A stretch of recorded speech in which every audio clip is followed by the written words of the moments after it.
Welcome to your Barbados Today Evening News Update for Tuesday, October 8th. Thanks for joining us. I'm Fernella Wedderburn.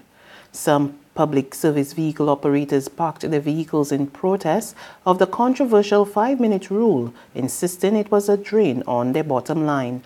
They spoke to our Kareem Smith, who tells us a temporary compromise has been reached. Mounting agitation over a controversial 5-minute rule being instituted at the Constitution River Terminal has pushed PSV operators to walk off of the job.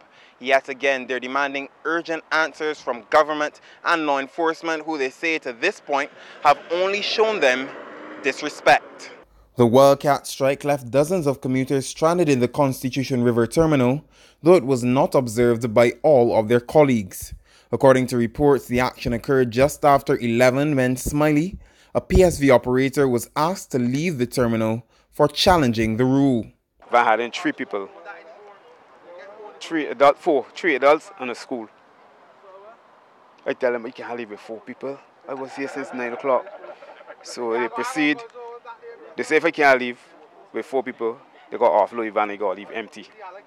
So they offload the van, they tell the people get out, ask me to leave. But his colleagues, who expressed disgust with the rule's enforcement on previous occasions, defended their stance. And yes, they have their job to do, but we got to pay bills too. We have a business to run. This ain't a kindergarten thing. So what's the plan here? You've decided to put down your tool of trade, which is the van, and that's going to cost you some money as well, isn't it? We don't mind that. But at the end of the day, if we still operate in the terminal, you got to get rid of that 5-minute rule for right now, because it's not working, especially in this time, especially when it is dead time. You can understand when it's rush hour and things moving, flowing. But right now in a dead period, it's not going to work. And we ain't trying to pressure those.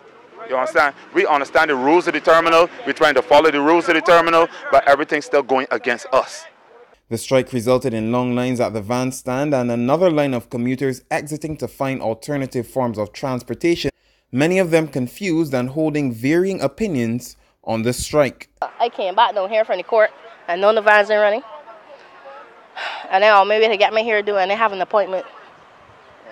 So what's your plan now? You seem to be walking aimlessly in this direction. What's your plan? Well, I was told to walk out here and some of the vans will pick us up.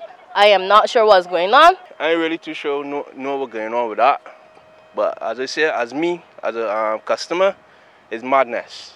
Because we really need to get home when the days come, you know what I mean? And then if you really I don't know, you're a sickly person, you stick up on your bus stop and things. Sometimes your bus stop don't go on the shoulder. You know what I mean? But they gotta try and do something better for me. It ain't just the van people or whatever, but it's the customers also. They got people that got babies, gotta get home now, they're gonna collect the children from school and thing, you know what I mean? So it ain't just the van people that getting affected, it's we too. The operators who walked off of the job appear to have forced the hand of the Transport Authority to alter the regulation, at least for now. Transport Authority Chairman Ian Eswick late Tuesday evening announced the rule would be altered to allow operators 10 minutes during the slow period to load their vehicles. This new measure, he said, would remain until the end of the week, pending discussions with owners during a meeting at Solidarity House slated for Sunday.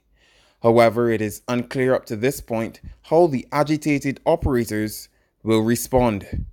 Kareem Smith for Barbados Today. Big investments are on the horizon. Word of this from Tourism Minister Kerry Simmons, who says millions of dollars will be pumped into the economy in the coming months.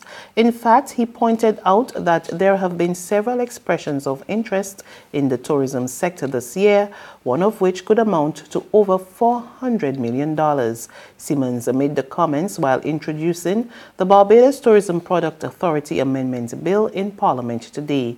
Simmons said investors were exceptionally interested in a plot of land owned by the Trinidad-based conglomerate Massey Group at Pierhead in the city. He, however, noted that this would most likely require a consortium or partnerships. The tourism minister said there was also interest in the former Carib Hotel in Hastings, Christchurch, which is currently up for sale for about $11.5 million. Popular cruises aboard the pleasure crafts will soon be much safer as government moves towards ensuring the safety of patrons. Minister of Maritime Affairs and the Blue Economy, Cook Humphrey, today revealed that as part of the Shipping Incentives Amendment Bill, pleasure craft owners will be asked to provide more security as well as to fortify their boats to a higher standard. Additionally, he said those persons working on board those vessels would have to seek higher training. We are putting in place enough, sir, both in terms of to guarantee the safety on the ship, sir, but to put in place enough overall to make it tough and the penalties harsh and the system quicker to deal with people who do it, though. And that is what we have control over, and that is what the Attorney General is now working on. And that is what we are working on in Maritime to make sure, sir, that when you get on a ship, your life is not at risk. Because we've put in place the security, sir, to make sure people are safe. And it has to be done. The medical cannabis bill will soon be debated in Parliament. Speaker of the House, Arthur Holder, told the legislators at the start of today's session that the Joint Select Committee has virtually completed its work and the bill is ready to be tabled. It is anticipated that it shall be completed by this week or next week, and the full bill will then be further debated in this Honourable House of Assembly. There's regional and international news after this short break.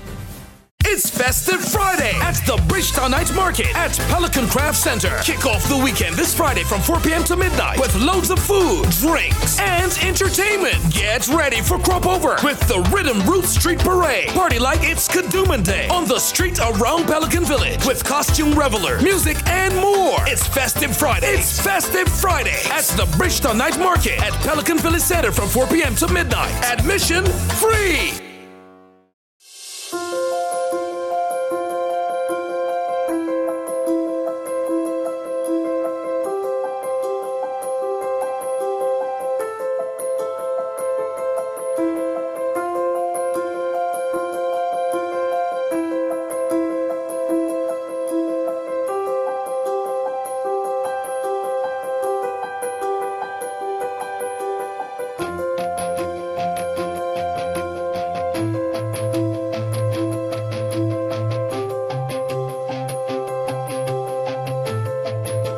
Barbados Today, news you can trust.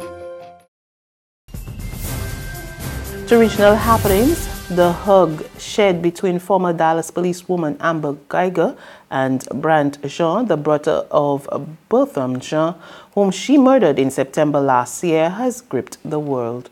In St. Lucia, the homeland of the Jean family, locals have been weighing on the act, and most suggest Jean did the right thing.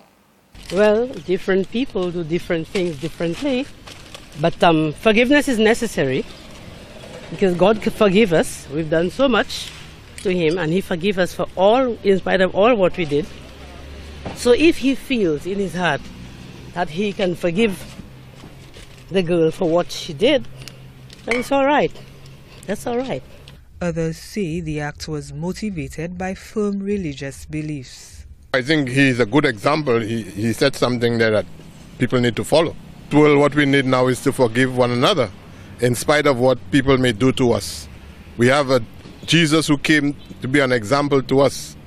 He forgave people who did cruel things to him, and I think we in turn should forgive one another in spite of what it is. If we're looking for the kingdom, we need to express love to one another. One member of the public says the act showed that forgiveness matters more than any form of revenge. So I was very, very moved and really quite impressed at, what the brother did. And, it doesn't, nothing is going to bring his brother back to life. But for the family to constantly harbor this terrible sense of revenge that is kind of natural forever, seems to me to have been overcome in this very, very moving gesture. Meanwhile, Prime Minister Alan Shasley at Thursday's unveiling of the Udovic Monument stated that Brant's gesture reminded the island of the power of the youth. A young St. Lucian stood out and showed such courage and compassion.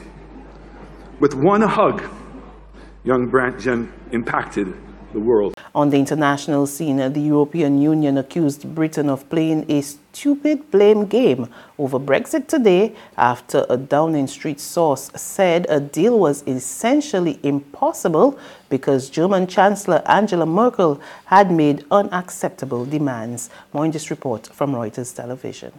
Is there any further room for compromise? British cabinet ministers gathered Tuesday morning. On their agenda were the seemingly fast-fading chances of a Brexit deal. Earlier, German Chancellor Angela Merkel spoke to UK Prime Minister Boris Johnson on the phone. A Downing Street source says she called a Brexit agreement based on his latest proposals, quote, overwhelmingly unlikely.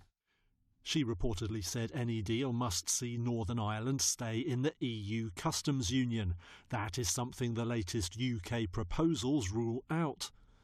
The Downing Street source said a deal was now all but impossible as a result. But a European Commission spokeswoman denied claims that negotiations had ended.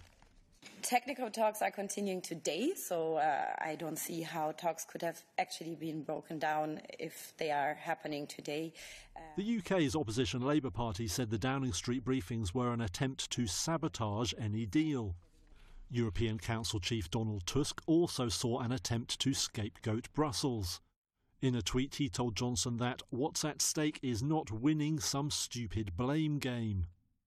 Meanwhile, the UK government set out its latest plans and promised tariff-free access for most goods in a no-deal scenario. But a new assessment suggests economic pain is certain. That's news, but for the very latest, visit us at www.barbadostoday.bb. You can also subscribe to our e-paper, email updates, or like us on Facebook, and sign up for our breaking news alerts via WhatsApp. We're also on isolated media and bus terminals, as well as screenplay at supermarkets and gas stations near you. And you can also hear us on Mix 96.9 FM and Capital Media HD 99.3 FM. I'm Fernella Wedderburn. Good evening.